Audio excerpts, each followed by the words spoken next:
माननीय अध्यक्ष जी।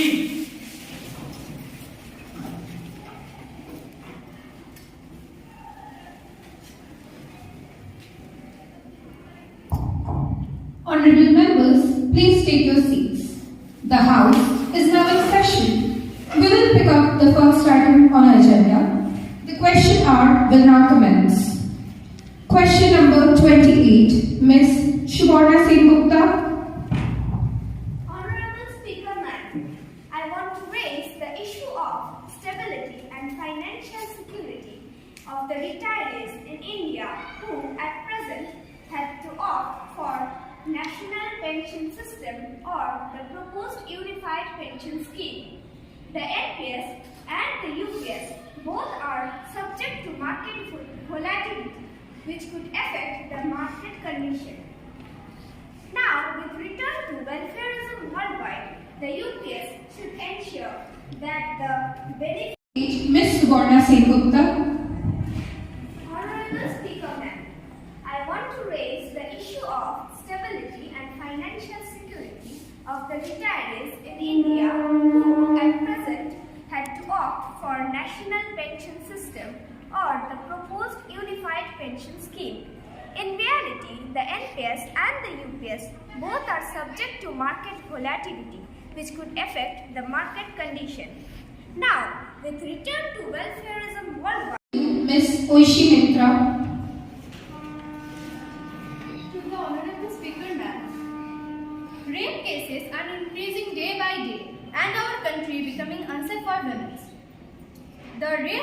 The number of rape incidents in India in 1 lakh citizen is 77,172.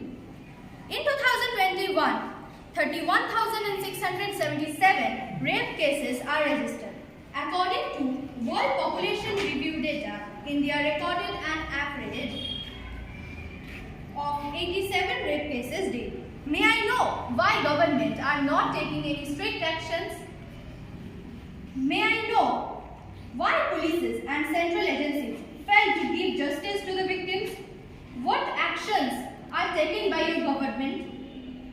I want answer from Home Minister. Are you really serious of women's safety of our country? If you are unable to solve these problems, please resign from your post. Please give him negative. Mr. Aurendra Singh. Honorable Speaker Ma'am, I completely understand the concerns about this issue and our government has taken several initiatives to address this issue. The Ministry of Home Affairs has established a Women's Safety Division to enhance measures for women's safety across the country. This division provides a safer environment for women. It also addresses issues related to prevention of crime against women and children. Various measures are being taken by our government, like improving public transport, enhanced patrolling, and fast-tracking cases. Furthermore, the government has launched CBOX portal to ensure women's safety at workplace. As 2014, there were 518 women police stations in India. That being said, the representation of women in the police force has been increasing over the years. According to the Bureau of Police Research and Development, the representation of women in state police force increased from 7.28% in 2017 to 10.7% of total available force in 2021.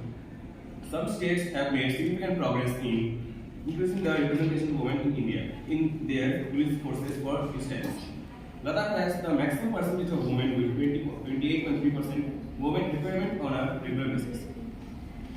In 2013, we don't have the exact data, but approximately there were around 33,700 cases. But in 2021, number of rape cases were around 31,677.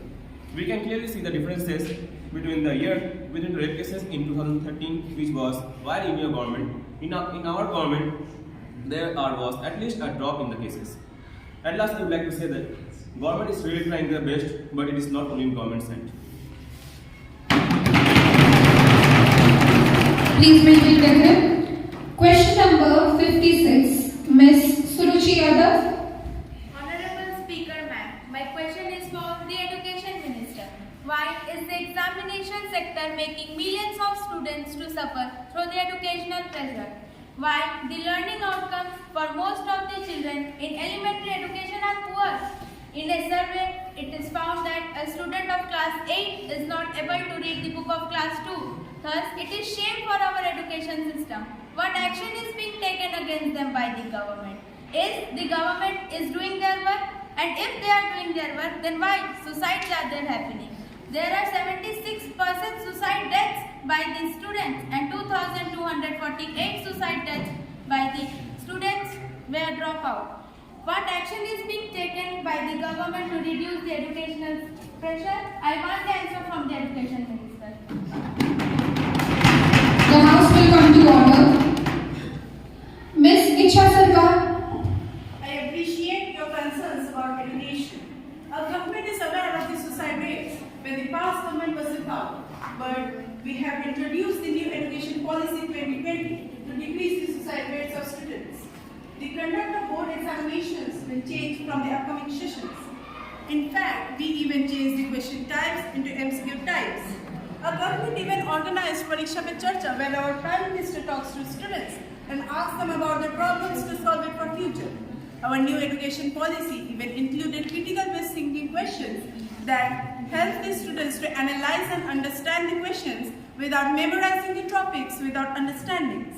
AI is a subject that teaches our soft skills and self-management skills, and we also support crafts, pottery, and many skill-based subjects that improve the elementary outcomes of learning. We even started schemes like Midday Meal, Shamagra Shiksha, and more than 11,500 crores are spent and allotted for the Midday Meal Scheme 2023 and 2024. We have opened a lot of engineering colleges. Until this day, around 8,876 engineering colleges are there, and around 1.5 million engineering graduates are passing out every year. The new education policy was framed in 1986 and was modified in 1992. After that, no past government would have thought of it.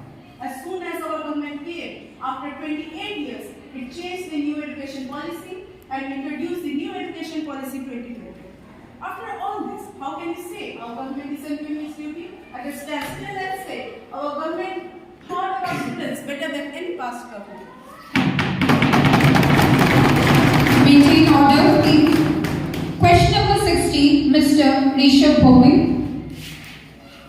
During our government's rule, the relationship with Canada was stable, but under your government, it has been spoiled. So, I want to ask the External Affairs Minister of India, what kind of policy is this? Also, after the recent election, it brought pro-China government into power. So, how does the government plan to save the relation with Maldives? Mr. Anshuman Patil. About the Canada, the allegations of Canada are unfounded and these allegations are baseless. They do not reflect our policies. These allegations are misleading and misguiding. About the Maldives, we are developing our culture and natural beauty. Government has launched projects like Greater Mal connectivity. It has no connection with any dispute or rivalry with Maldives. Such claims are also misleading. Now about our diplomacy. We focus on making diplomatic connections with countries near us or far away from us. That's why we promote Vasudhaiva Kutumbakam. I hope you are satisfied with my answer. Maintain order. Question number 50, Mr. Sumit Das. Respected Speaker Ma'am, in the last 10 years there have been 638 train accidents in India and the death of 748 people and injuries 2087 passengers. So what are the major steps taken by the government to ensure passenger safety, and what amount will be given to the passenger family who lost their family member? The House will come to order. Mr. Adarsh Kumar Gol. Respected Speaker Ma'am, in past 2 years, 638 train accidents have caused 748 deaths and 02087 passengers. The government has taken many steps to ensure passenger safety. The steps are technological upgrades, infrastructure improvements, level crossing safety and enhanced monitoring. To support victims, the government provides compensation. Rupees 5 lakh to 10 lakh for families of deceased passenger. Rupees 2 lakh to 5 lakh for severe injuries and 50,000 to 2 lakh for minor injuries. Immediate ex gratia payment of rupees 50,000 to 1 lakh and free medical treatment for injured person. The railway remains committed to improve railway safety and supporting affected family. Thank you. Order. Question number 24, Mr. Avik Joydhar. Honorable Speaker Ma'am, I want to ask a question to the Defense Minister of India. Is the government aware of the recent induction of high technology weaponry in America, Russia, China armed forces? China has entered in our borders in Arunachal Pradesh. Do you even know about this? Why are you hiding in the country? If China attacks India with its high technology weapons, are we ready to fight against them? What steps will the government take against this? Mr. Rohit Ray. Honorable Speaker Madam, I want to answer this question that USA, Russia and China are aware of the recent advancement in high-tech weaponry. These nations are actively developing and integrating cutting-edge technologies such as artificial intelligence, hypersonic missiles and advanced cyber capabilities into their military forces. Such innovations are closely monitored by defense agencies with strategic implications for national security and global stability. Our government also tries to developing these types of advanced technologies to compete with USA, Russia and China. You also asked the question related to the dispute between India and China over Arunachal Pradesh. For this, I want to say that the dispute between India and China over Arunachal Pradesh is a part of long-standing territorial conflict along the 3,488 km of line of actual control. China claims that entire Arunachal Pradesh, which it refers as South Tibet, is a part of China. But India claims that Arunachal Pradesh is a part of India since the end of the dispute. In October 2024, India announced that it had reached an over-patrolling agreement along the line of actual control, which would lead to disengagement and resolution of the long-running conflict. This marks a significant diplomatic between the two countries since deadly clashes occurred between their armies. Both sides have agreed on phased disengagement steps aimed to reducing tensions along the LAC. You also talked about that in future if China attacks on India, then what steps we have taken to stop it. For this, I want to say that both India and China have a nuclear non-first use policy. This means that they have committed not to use nuclear weapons first against adversity. India will follow this policy, but if China breaks this policy, then India will not stop. India will counter it and use its most powerful weapons.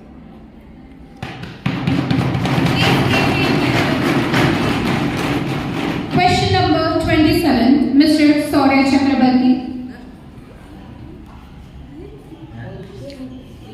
We all know in 2019, 8,25,000 of children has died, and day by day the numbers are increasing. What steps has the government taken for that? Healthcare is important for every single human being, but the price of medicines are touching the sky at this point, due to which a lot of people are dying. My question is to the Health Minister that even after being the largest manufacturing country of vaccine in the world, why has the government not providing people with free vaccine and free health checkups and free medicines? Thank you. Making silence. Any thoughts, Mr. Saurya Chakrabarti? Honorable Speaker, I am going to answer this question that our government is giving efforts like expanding healthcare coverage and investing in healthcare infrastructure. We are the cost of medicine as low as possible. Children have a large population in India. We are giving free vaccines to them for the diseases like polio, BCG, etc. We have improved it. We have done everything, but we are trying to but we are trying to. But it is impossible to change such a big country in such a small period of time. Our government created numerous healthcare jobs and law schemes like building new AIIMS at colleges for increasing demand of doctors, opened over 1.5 lakhs of health and wellness centers under Ayushman Bharat. Ayushman Bharat schemes in jobs, IT and field operations. All poor people are getting free medical checkup up to 5 lakhs under Ayushman Bharat. Jan Aushadhi Kendra, which is over 9,000 affordable medicine stores, COVID-19 response, and giving free vaccine students, digital wealth mission, IT and data jobs, Ayush expansion in jobs in traditional medicine stores. I hope you are satisfied with my answer. Thank you. Question number 52, Ms. Vaishnavi Kumari. आदरणीय अध्यक्ष महोदया, मैं ये कहना चाहूँगी कि हमारा देश एक किसान प्रधान और कृषि प्रधान देश है। अगर हमारी सरकार किसानों का भविष्य सुनिश्चित नहीं कर पा रही है, तो मैं ये समझती हूँ कि सरकार कहीं न कहीं अपने फर्ज निभा रही है। 2014 से 2022 में लगभग 1 लाख किसानों ने आत्महत्या की है। तो मैं कृषि मंत्रालय से पूछना चाहूँगी कि फसल बीमा योजना के तहत कुल किसान लाभ कितना होगा और कहीं गिरावट आई है तो कितनी आई है। मैं ये भी पूछना चाहूँगी कि यूपी, बिहार और पश्चिम बंगाल के किसान गरीबी रेखा के नीचे हैं, जबकि हरियाणा और पंजाब के किसान काफ़ी समृद्ध हैं। तो क्या ये किसानों की आर्थिक स्थिति में फर्क नहीं दर्शाता? ये सरकार तो लगातार 1 दशक से सिर्फ किसान अवहेलना कर रही है।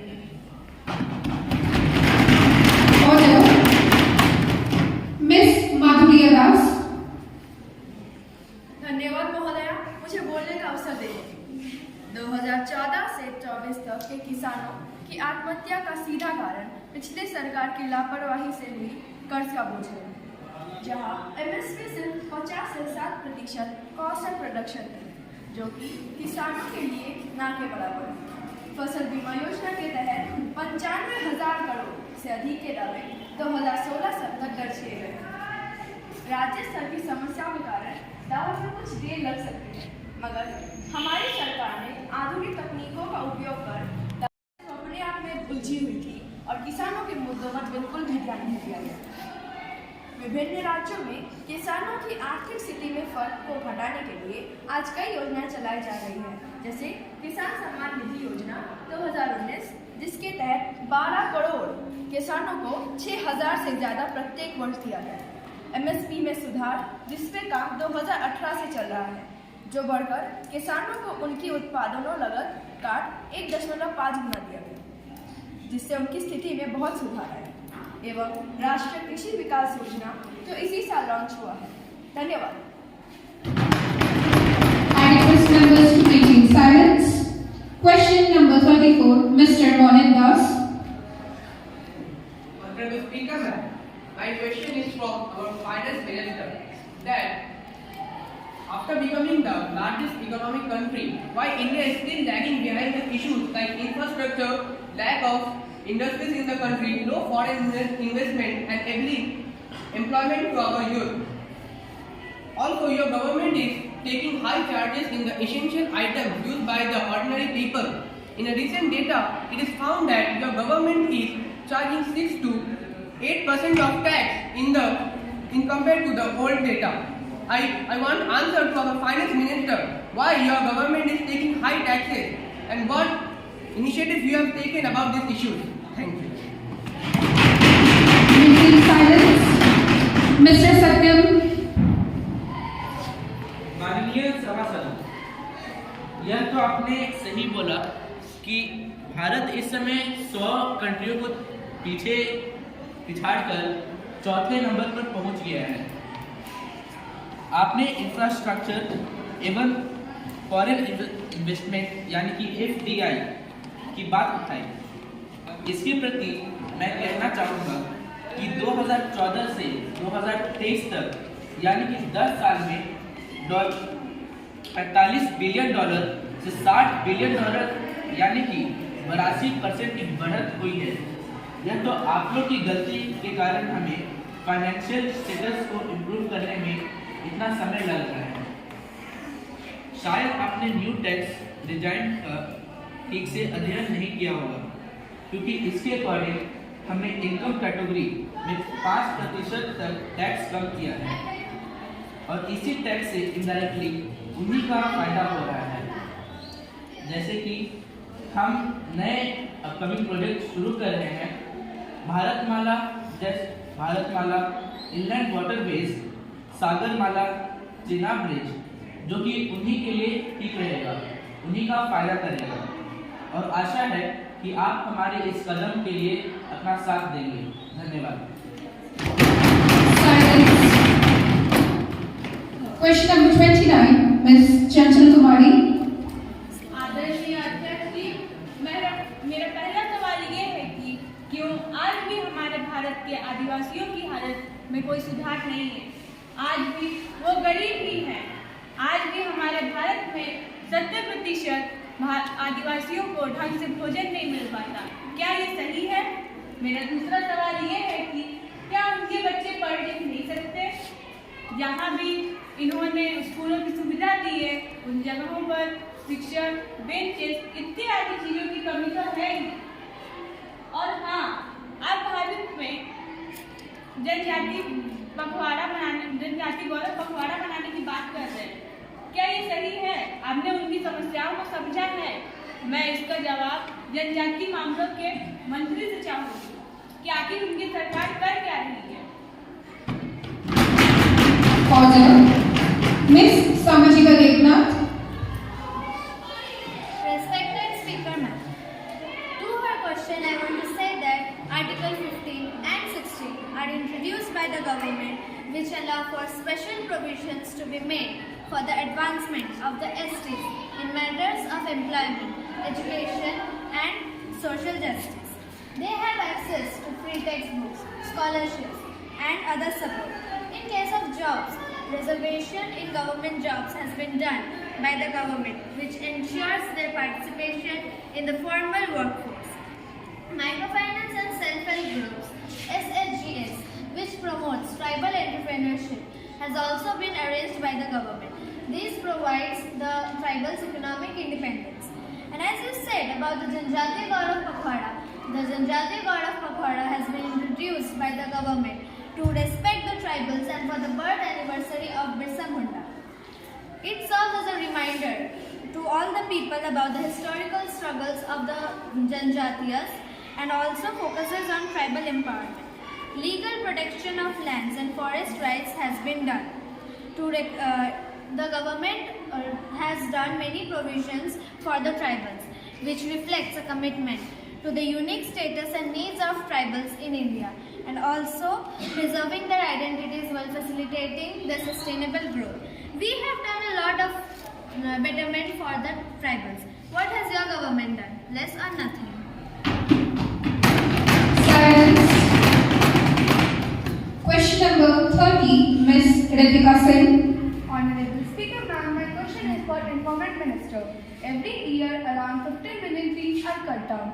Day by day our population increases and due to population area are occupied for building and houses, and this causes deforestation. From 2000 to 2023 approx 2.32 million trees are cut down. Now I know why deforestation is organizing at such a high rate. Due to deforestation, greenhouse affected causes and ozone in atmosphere, which warms the climate, which causes change in climate, and India ranks third globally in the terms of population. Bhiwadi recorded 437 AQI, which is considered high record. Ms. Ishita Sarkar. Honorable Speaker, I want to answer to this question that our government has implemented many tree plantation programs all across the country. The National Mission of Green India aims are to develop the quality of the forest cover and also to improve the ecosystem services. The NAP, the National Afforestation Program, was also restored the plantation of the country's degraded forest areas with people's participation. According to the report of 2024, the total forest cover of India is now 21.71% and the tree cover is 2.91%. For the pollution, we are executing a nationwide program known as the National Air Quality Monitoring Program, NAMP. This network consists of 691 manual operating stations, 303 cities and towns, 6 union territories of the country. For the vehicular pollution, our government has introduced LPG, CNGs, etc. Even the government is planning to increase the forest cover from 25% to 23% to restore 26 million hectares of land by 2030. Through all those programs we are performing now. We are trying our best and we will do our best. I think you are satisfied by my answer. Thank you. Silence. Question number 38, Ms. Barsha Murmu. Honorable Speaker Ma'am, my question is regarding the central issue of water pollution in our country. Specifically, I would like to ask what concrete step did the government took to address the issue of water pollution in rivers like Ganga and Yamuna? What have been plugged by the industrial and domestic water despite numerous promises and initiatives?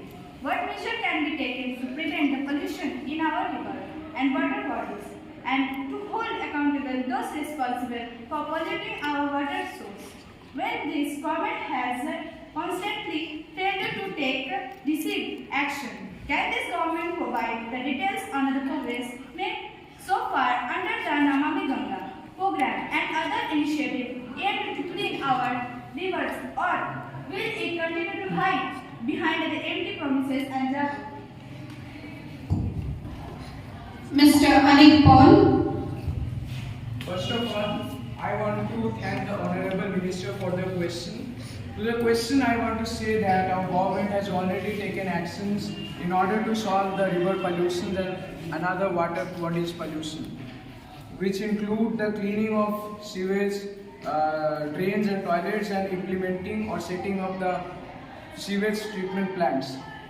In fact, some stretches of river Yamuna, like near Taj Mahal in Agra, have wonderful improvements due to the Namami Gange program, which not only includes to clean the river Ganga but also its tributaries like river Yamuna.